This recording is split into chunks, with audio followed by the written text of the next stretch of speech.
Welcome back to our special series here at Pioneers and Builders in Jacksonville, or as we like to call it, PB and JAX. In partnership with 100 Men Who Care, we work with nonprofits, specifically 3 of them each quarter, to allow them to pitch to an audience of 100 people in an effort to get them $10,000 that goes towards their nonprofit. Today, I have Kim Bogart with me, who's going to be pitching her nonprofit, which is Kim's Open Doors. Kim, thank you so much for being here. Excited to talk to you. Oh, you know what? It is my absolute pleasure. I appreciate that. I'm glad you're here. And I'm thrilled to learn more. I guess we could start at the beginning. Kim's Open Door. What is it Yes. about? What do you do? And why did you feel so drawn to this? You know, there is nothing better that I like to talk about other than our work here in Jacksonville. It is my delight and honor. I have been serving the next generation for over 40 years. I know Oh my you didn't even goodness. think I was that old, right? You look 39 to me. I'm telling you, For I 40 feel years. 39, but it's been 40 years since I've been serving kids at risk here in Jacksonville and also in Texas, where I was before. And when I came to Jacksonville about 25 years ago, I got immediately a job with a startup church that became very large very quickly. I was the Christian education director. I worked with kids. I've got my degree in education. It was a perfect fit for my family. And I created really valuable programs for entire families within that faith community. And it was fabulous. We had over 250 volunteers that I recruited and trained.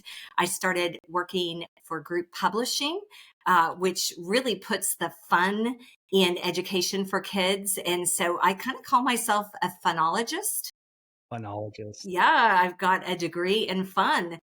So everything I do for the last, or have done for the last 4 decades, has been really adding value and fun in learning environments for kids and families.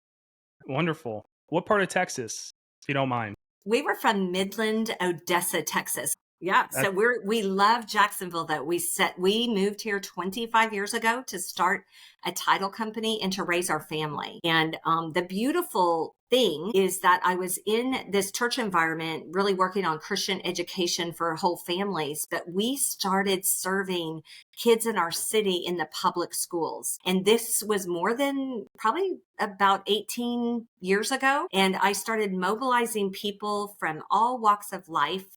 And we started doing after school clubs in the public schools here in Jacksonville, Florida. And I'm telling you, right then, something shifted in my heart. And what happened is I fell in love with our city's kids, like fell in love with them. Had no idea that Jacksonville was full of such a diverse community here at, and that the kids in the public schools needed so many services. Our teachers are working hard to serve them in Duval County. I think we're like the 6th or 7th largest district in the United States. Is that I right? believe that. I don't know, but I believe it. Yeah, it's huge. And our teachers are working tirelessly. But as we got in there doing after school clubs, we realized that these kids are really underserved. The teachers were so grateful that we were doing these after school clubs. And I fell in love. And we had teams and teams of people from all over the city going into the public schools on a regular basis for several years. And I don't know, Randall, have you ever had a moment that changed your life? Like something that shifted? Absolutely. Yeah. Yeah. Yeah. There was a moment that I was sitting on my bed, and it was 16 or 11 years ago. Sorry, 11 years ago. And it was 31 shootings in 30 days here in Jacksonville. It was a headline that was on the news, and I was sitting on my bed. It was like lightning went through my body. An 11-year-old girl was shot and killed. It was all gang violence. And I knew her from these public school clubs. And I was devastated, and I knew that my life would never be the same. So, you know what I did? You started Kim's Open Door. I stepped out the next day. I went to my boss, and who I absolutely loved this job for 15 years. And I quit my job. And I just said, I've got to serve the city full time. And it's named Kim's Open Door because it's in my house at this time. It was just in my house. I never knew it would ever become anything else. And we started just serving the city alongside the public school system and several other nonprofits. And we would just do anything they asked us to do. It was quite a thing. And a few weeks later, I was called into the mayor's office. And I just sat down with the experts in our city and heard what the experts were saying needed to happen here in Duval County to curb the gang violence and to serve our kids with holistic wraparound programs. Kim's Open Door out of my house started responding with loads of volunteers. And that's how Kim's Open Door was started 11 years ago. This is incredible. So Kim's Open Door has been a thing for 11 years, started in your home, tons of volunteers, even worked with the city's leadership. In the last 11 years, how has it evolved? Oh, thanks for asking. It's no longer in my home. We have a beautiful facility that we have been in now for about 8 or 9 years. It's in 32207. The zip code there. And Kim's Open Door is now a wraparound holistic program for kids in our city who don't have services. So when I say holistic, it actually means that we really take in the kids' entire life into consideration. So we provide 4 basic things, and each one is what we would call like a pillar in our organization. And they all meet different needs. So the first thing that we do is education. Education is the key to influence in the lives of our kids and their families. So we provide after school programs and an international summer academy for the kids that we serve. Wonderful. Yes. Okay. Pillar 2. Pillar two is arts and athletics, because we've noticed that just providing education wasn't enough. Our kids come from trauma. Most of our kids right now are refugees and immigrant kids who have been through a lot. Although we serve underserved kids, we don't discriminate. But those kids have seen war, and most of them have seen murders and all kinds of things that kids should not see. So that trauma, we have found that the arts and athletics really helps heal and regulate their systems after a long, hard day. So that is our second pillar. Okay. Pillar 3. Pillar 3 is nutrition. Okay. We live in a nutritional desert, and I have been in the houses of the kids that we serve, and we currently are serving about 180 kids every month. It actually is even more than that, but that's a very conservative estimate. And we get to go in their homes, and we see that they don't have enough food to feed their families. Door provides really important nutrition in the school year and all year round. We are distributing thousands and thousands and thousands of pounds of groceries every month in their lives. Incredible, Kim. I'm giving you your flowers right now. Pillar 4.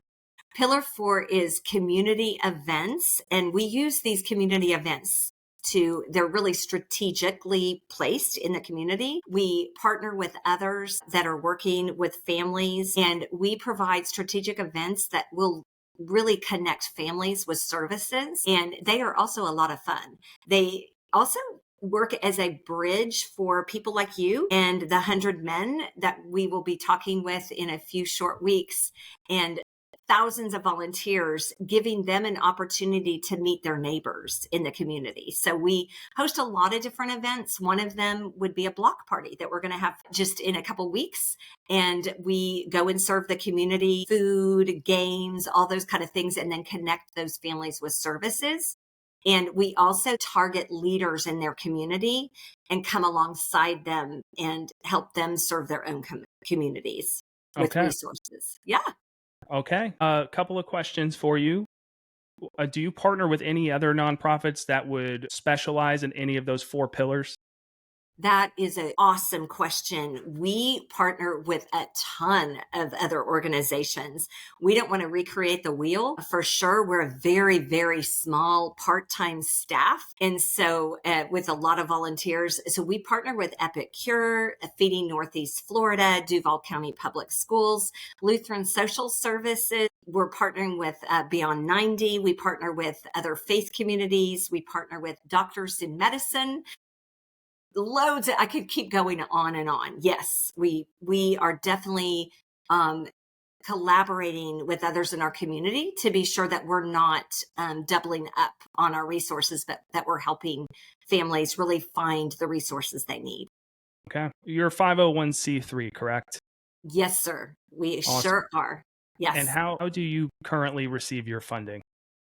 Right now, that's a great question because I actually wrote it down. We have about 51.2% of our funding comes from people just like you. That is individual funding and then also people that give through their foundations, their family foundations. 51% of everything that comes into Kim's Open Door is given by people like you and through foundations. About 14% of our gifts come from corporations. And we really want to get that number up. We really feel like that's a key in our community. We know that corporations care. It's just really hard for us to get that word out to the corporations. So that's how we're funded. And then we have a few contracts here and there with other agencies that we provide services for. That's Kim's Open Door is all about the community being involved in the community and making life better for kids that are severely underserved. Okay. And the $10,000 question is, if you win, what would the money go toward? We are so excited to even be able to dream about that answer. And we got together as a staff and we were like what is a $10,000 question? How should we answer that? And we right now are having to spend part of our budget that should go straight to the kids. We're having to spend it to help us with the transportation. We currently transport thousands, I think it's over 10,000 pounds of groceries to 160 plus families every month. And we do it with 3 vehicles and a trailer. And what's happened is we're having to pull from our programs for our transportation costs. We also transport 130 kids every week to our holistic programming. So they're either coming to our morning school, our afternoon school, they're going to dance, or they're playing in our soccer league. And there's no way these kids would ever be able to get to any of these programs without transportation. So that $10,000, what it would do is it would give us a jump start on creating a fund for transportation instead of us trying to take food out of the mouth of our kids to be able to maintain our vehicles, gas, and drivers. That is the best way right now that we could use that $10,000. And we'd love for your friends to come to our campus this summer any day between 10 and 1, because I would love for you to meet the kids that we serve, which are your kids. They're the city's kids. And I think once people get their feet on our campus, they get the whole vision. It just takes about a 20-minute tour. So please come out and see us. We absolutely will. For anybody that's watching this that's not a part of the 100 Men, where can they find you or to reach out, whether that's just to say hi or to tell you that you're doing great work or to donate or to volunteer? How can they get in touch with you? That's great. They can just go to our website, kimsopendoor.com, and they can sign up. There's a waiver and an application there, and it will immediately get sent. And we'll have a phone interview, look at our event calendar and see kind of what your schedule will coincide with. And we'd love to get you to be part of our program, giving away thousands of dollars worth of groceries, or it could be tutoring a child, helping with a dance class, going to the zoo. Today, we have 43 kids that are experiencing the Jacksonville Zoo for the very first time. So we have lots of different ways that people can get involved. I can't wait to see the pitch. I wish you the best of luck as it pertains to the vote and winning the $10,000. Thank you so much for being here. Thank you so much.